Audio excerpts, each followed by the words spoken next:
शान्तं कमलनयनं योगविद्यानगम्यं वन्दे विष्णुवैवारणं सर्वलोकैकनाथं। सभी भक्तों का पुरुषोत्तम मास में प्रातःकाल मंगलमय हो। तृतीय दिवस की कथा आप लोग लाइव सुन रहे हैं। भगवान की बड़ी कृपा है, 3 साल में अधिक मास आता है। अश्विन मास बड़ा पुण्य मास माना गया है। सब कामों को छोड़ करके एक मास 3 साल में परमात्मा की निमित्त कथा सुनना, भजन करना, इंद्रियों को वश में करना और भगवान का ही चिंतन करना। इसलिए 88,000 ऋषियों ने परमात्मा से प्रश्न किया। यहाँ पर कथा में व्यास जी से 88,000 ऋषियों ने बोला, हे प्रभु कि इस संसार, इस भवसागर से पार करने का अधिक मास में कौन सा उपाय है। तो भगवान बताते हैं अपने भक्तों के लिए। भगवान कहते हैं कि सूत जी, जब उनके शिष्य, सूत जी कौन थे? व्यास जी के शिष्य थे। कि हे ऋषियों, श्री सुखदेव जी को राजा परीक्षित को श्रीमद् भागवत की कथा सुनाते हुए देख कर आया हूँ। ऋषि कहने लगे, सूत जी, जो कुछ आपने वेद व्यास जी के मुख से सुना है वही कथा सुनाइए। सूत जी बोले, हे ऋषियों, जैसा मुझे ज्ञान है, मैंने व्यास जी के मुख से सुना है, वह मैं तुमसे कहता हूँ। एक समय नारद जी विचरते हुए भगवान के नारायण के निवास स्थान पर पहुंचे। नारद जी परम भक्त थे। नारद जी परम भक्त थे नारायण के। वहां पर भगवान के चरणों में अलकनंदा नदी बह रही थी। वहां पर ब्रह्म में लीन जितेंद्र निर्मल तेजोमय ऋषि को देखकर भगवान ने उनको नमस्कार किया और साष्टांग नमस्कार करके विष्णु की स्तुति करते हुए नारद जी कहने लगे, हे देवादिदेव, हे देवताओं के देवता, संसार के स्वामी, दया सिंधु, आप सत्यवादी हो, त्रिसत्य हो, सत्य के सार रूप, सत्य से ही उत्पन्न हो और सत्य योनि हो, आपको मेरा नमस्कार है। हे भगवान, सब प्राणियों के हृदय विषयों में आसक्त हैं। स्त्री पुत्रादि के मोह में फंसे हुए गृहस्थी लोगों का हित करने वाला लाभदायक कथा व्रत कुछ विचार करके मुझे बतलाइए। मैं आपके मुखारबिंदु से कुछ सुनने के लिए ब्रह्मलोक से आया हूँ।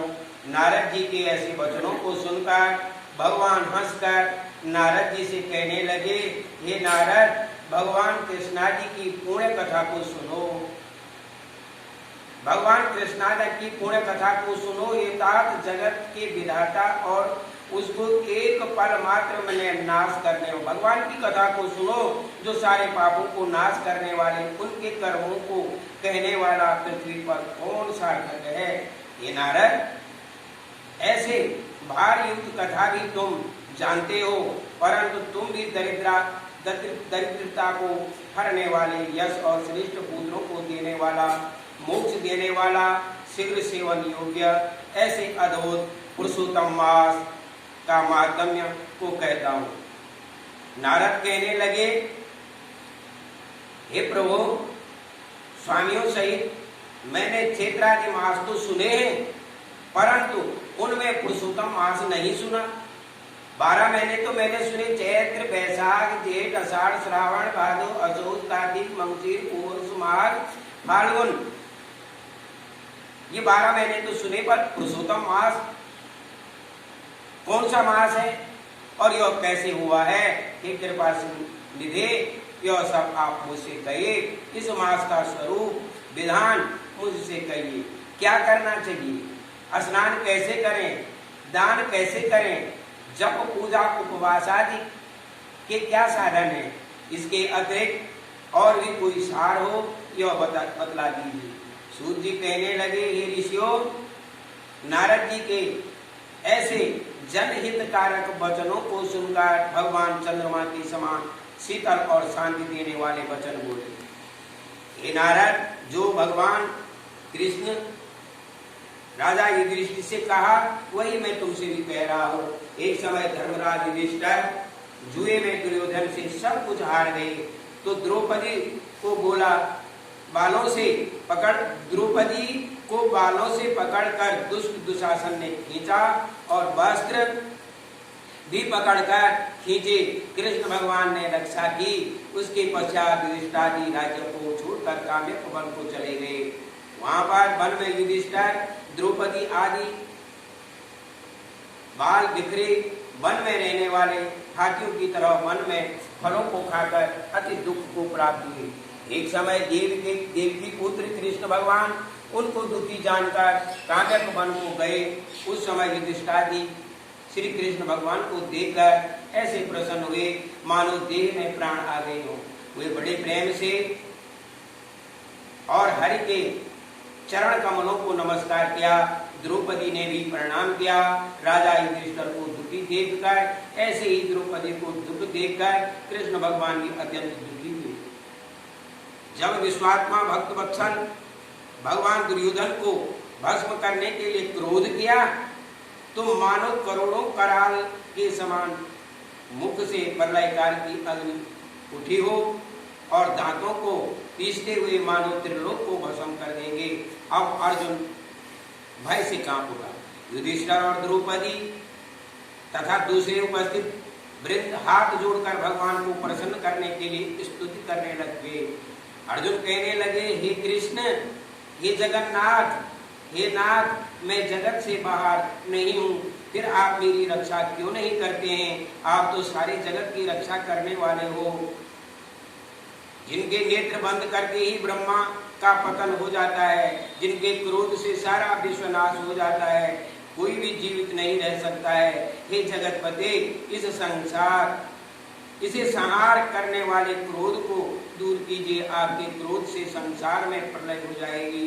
भगवान कहने लगे, हे नारद, अर्जुन इस प्रकार कहकर हाथ जोड़कर श्री कृष्ण भगवान को नमस्कार करने लगे और कृष्ण भगवान अर्जुन को इस प्रकार स्तुति वचन सुनकर शीतल हो गए। फिर प्रेम व्याकुल होकर युधिष्ठिर श्री भगवान को बारंबार नमस्कार करने लगे। नारायण कहने लगे, हे नारायण जी, इस प्रकार प्रेम से मगन हो सिर झुकाकर हाथ जोड़कर बारंबार भगवान कृष्ण को नमस्कार कर अर्जुन ने भगवान कृष्ण से जो प्रश्न किया वह मैं तुमसे कहता हूँ।